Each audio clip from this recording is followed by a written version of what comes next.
I mean, if you think about it, if you're not able to get yourself dressed, if you're not able to brush your own teeth, if you're not able to even get, yourself ready or like your food ready for the day, that's really hard.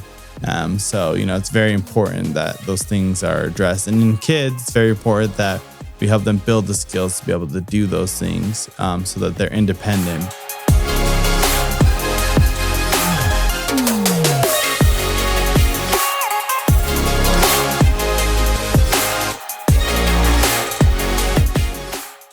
What's up, everybody? Welcome back to another episode of Therapy Unmasked. Today, here at Ability Innovations, I am joined by Aarone here. He is an occupational therapist, and he's also our clinic regional director. Is that the title that we have? So he kind of oversees all of our different clinics, the therapists in all of those clinics. So he's a very seasoned therapist. And you had your start in the school district, right? Correct. Yeah. So I started in the school district, and then shortly after starting there, I moved here. So do you have like a similar story to Nick about because Nick always talks about how he was in the school districts. He felt like he wasn't really doing as much as he could have. And so that's why he started doing private therapy. Do you have like a similar experience? Yeah, pretty similar. I mean, I did some field work in like private practice, kind of different, different private practices with pediatrics. So I knew that that's kind of the area I wanted to go in, but I started in the school district. That was a job that was open, and I was like, yeah, I'll try it out. So I tried it out. I do feel like, there was a couple things that played into, me switching back to private practice. One of them being, it felt like I couldn't really work on some of the things I wanted to work on with the kids, or like there were some kids who maybe didn't qualify in the school because of, it's different things that they have to qualify to be able to get services in school. I feel like outside of the school setting, they probably would have qualified, but inside the school setting, they weren't qualifying for OT services, but they definitely needed it. So part of that to me was like, I want to be able to offer services to the kids who need it and make sure they're getting all the help they need. Aarone also teaches We've done a course with Aarone on activities of daily living, which you can buy separately or you can buy as part of our entire occupational therapy course. And I'll have that all linked down below. But in that course, Aarone really talks about what different activities of daily living are, what those skills are, and how we can help kids with that. So transitioning from like being in the schools to doing private practice, was activities of daily living something you always kind of focused on as an OT, or is it because it seems to be something you're kind of like specialized in? Activities of daily living is, something that pretty much every OT does and works with.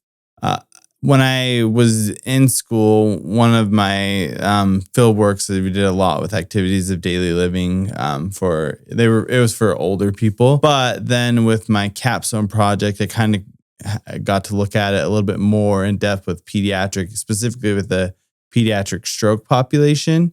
So my capstone project was related to that, but a lot of the stuff that the stroke affects is their activities of daily living. Yeah. So, I mean, it's definitely an area I've always kind of worked on OT. It's one of like the main areas of OT. It's very important, I guess. Like most OTs will work on it because it's an area that's very, if you think about it, if you're not able to get yourself dressed, if you're not able to brush your own teeth, if you're not able to even get, yourself ready or like your food ready for the day, that's really hard. So, it's very important that those things are addressed. And in kids, it's very important that we help them build the skills to be able to do those things so that they're independent, because, if they're not independent, then it's a lot of work on the parents, and building independence can really help those children. And when you think of even the title occupational therapist, right? Occupation being activities or situations that people do every single day, right? And activities of daily living, those are our occupations, right? That we do. So for kids, what are some of like the most common activities of daily living that you've worked with here at the clinic? Kind of like you said, activities of daily living can mean, it's a lot of activities we do. Oftentimes when we think of activities of daily living as an OT, we're thinking of things like getting dressed, tying shoes, brushing teeth, getting ready for the day, eating. So a lot of those are like the common ones we'll work on, especially like one of the most common reasons why kids have difficulty with activities of daily living is their ability to focus, their ability to problem solve, their ability to be able to sequence like the activities, like, okay, what's my first step? What's my second step? And remembering all those steps. And, sometimes it's just remembering to even do those activities. Most commonly, it's probably helping kids in those areas, like how to problem solve, how to sequence, how to remember your activities of daily living, how to remember how to do, when to do it, how to do it, those kind of things. I like how you brought up like something as simple as like learning to tie a shoe. So Shawnee is a CODA, which is an occupational therapy assistant over at our Ogden clinic. And she's been working with this kid for a long time. And he finally learned how to tie his shoes all by himself. And so she baked him a cake. And so I have a picture of Shawnee with this kid she's working with, and she made him this double layered cake as a way to say thank you. So I thought it was really funny. And so along that lines, though, to me and you, these tasks are not very complicated, right? Yeah. Learning to shower correctly, brushing our teeth, doing our shoes, even just walking around, using our hands, all of these things are things that someone who's neurotypical probably doesn't think twice about. But our clientele and a lot of the kids that come to this clinic, they really struggle with some of these activities. And for so many of them, they're in this habilitative state where they're learning how to do these things for the first time. They're not relearning something that they lost, but this is their first time learning how to tie a shoe. And they might be 12 years old, because they've got some delayed things. So could you speak to that a little bit about specific caseloads? And you don't have to name names or anything, but are there some examples of kids you've worked with that you've been able to see change? Yeah. So, there's definitely kids who, it's their first time learning it. And I've had kids that, like I was kind of saying, some of their difficulties were learning how to sequence it. I've got to put my shirt on first, or I've got to put my underwear on first before I put on my pants instead of my pants, or I've got to put my socks before my shoes. But also just remembering all the steps. Sometimes some of the kids I've worked with, what's difficult for them is remembering all the steps that are involved in the process. Because for us, it's very second nature. We don't even have to think about it. I pull my shirt on, I pull my underwear on, I pull my pants up, I put my socks on, my shoes on. But for a kid who's maybe has difficulty with focus and attention, or a kid who maybe has difficulty with memory, for them, it's a lot harder. But also I've had kids I've worked with where, like I was saying, I've worked with kids who have had a stroke, or who maybe have had some event happen that actually caused them to have difficulty doing something they were doing before. So, I can think of one kid specifically. He was, I want to say he was about 12 to 13 years old. I can't remember exact age, but he had a stroke around 10 to 11 years old. And he was really big into playing sports and stuff. He even had difficulty just doing things like getting ready and tying his shoes again. So it was relearning. And, with a stroke, it affected one of his sides of his body. So it was even harder because the one side wasn't functioning as it was before. And so it was kind of helping him, in a way, it's helping him relearn, but it's also almost in a way helping him build new neural pathways, or new, understanding of how to use it now that he has to decide that maybe is affected due to the stroke. So lots of opportunities that I've had working with kids with different areas of activities of daily living, from kids who are learning it for the first time, and some kids who are probably relearning it due to some sort of thing like a stroke or something like that. In your course that you've taught, and in a blog that you've recently written about activities of daily living, you discuss so going along with sequencing and doing step by step, you discuss something called a visual schedule or like a visual routine. Do you maybe want to talk to what that is? Yeah, so visual schedule, I mean, it can look a lot of different ways. Depends on the kid, depends on their age. I think I referenced it in my course, but I don't remember for sure. But one of the most important things about visual schedules is making sure the kid's involved in making it, because if they're not involved, then they're less likely to utilize that visual schedule. So like you could go online and you could find a visual schedule and just print it off. It may not be as successful as if you're like, okay, I like this idea. Let's maybe get on like Canva, or, there's lots of other things out there that you can edit files and stuff like that and create your own. Maybe instead of like it looking like what everyone else's look like, maybe we add in like Batman and Superman theme kind of stuff, or maybe we add in like Paw Patrol, like any of those things that maybe might motivate the kid to have it. For example, I have one kid who really had difficulty with doing all the activities of daily living, remembering to do things like even just like he would go to the bathroom, but he'd forget to wipe and flush and wash his hands and stuff like that.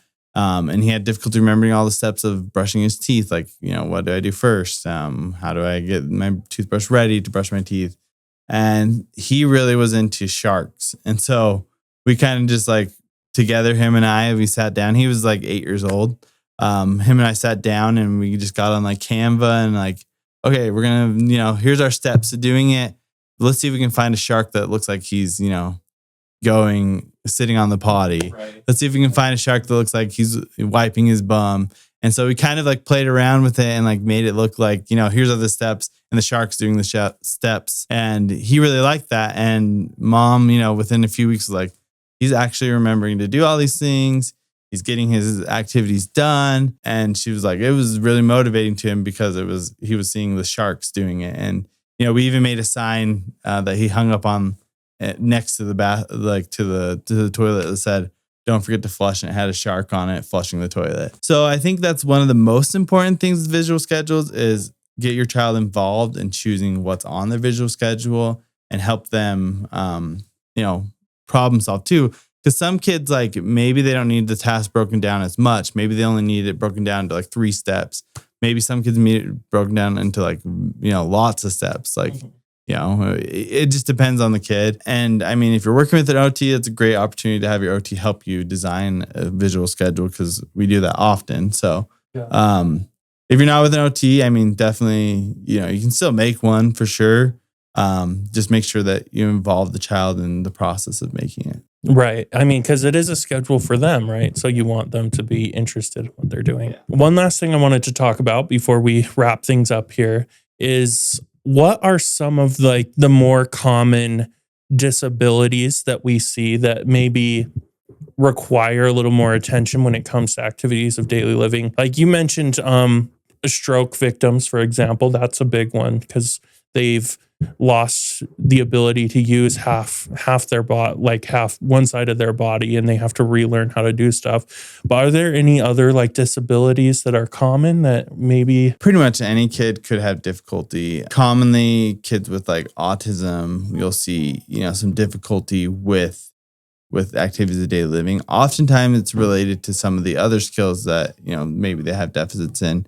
But like kids with sensory processing difficulties, there's a lot of like sensory input that happens during activities of daily living, especially like toothbrushing or hand washing. That's the common one. ADHD, common because the common kids that have difficulty with activities of daily living, because like I was saying, sometimes they don't have the focus or the attention or the memory. And a lot of that, kids who have ADHD have difficulties with those areas.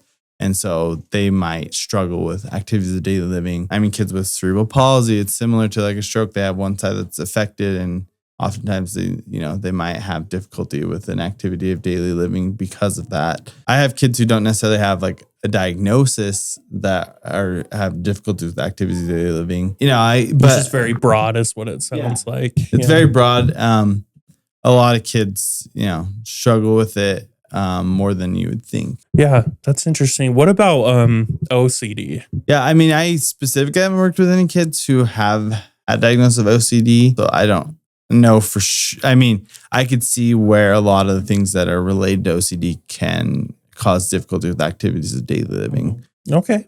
Very cool. Well, thanks for taking the time today, Aaron, to sit down with me and go over this. Aaron recently published a blog all about activities of daily living, and it was very like in depth and detailed. I mean, it's like 4 pages long. You did a really good job on it.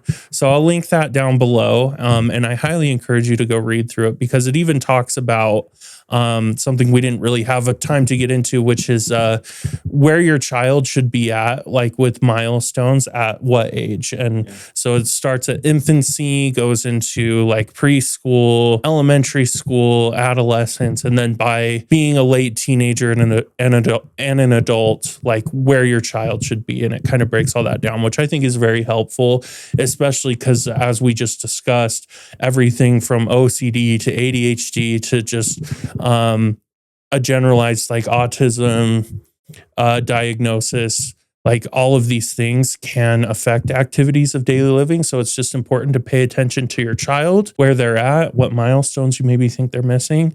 And if you have any questions, just bring them in for an evaluation. We have really strict tests, and our therapists are highly trained and skilled to help you understand what milestones your child might be missing. Do you have anything you would like to finish off with when it comes to activities of daily living before I let you go? Definitely take a look at the blog and, check out like, is my child where they should be at compared to like same age peers? There's definitely lots of resources out there too. So if you're, if you feel like the blog maybe doesn't give you enough information to find out like if they're on the right track, there's other resources out there to see if they're on the right track for those activities of daily living. If you have any concerns, definitely reach out to an occupational therapist. We can definitely evaluate those areas and we can determine what areas may be causing it. Because we didn't get very much into it either. But there's so much that goes into completing an activity of daily living that, it may just be one area. It may be the sensory processing, it may be the sequencing and executive functioning skills. And it could be, it could just be skills that maybe once we refine those skills, then they can be successful in activities of daily living. Well, again, special thanks to Aaron for joining us. I know he's a super busy guy now, so I appreciate every chance I get to sit down and talk with him.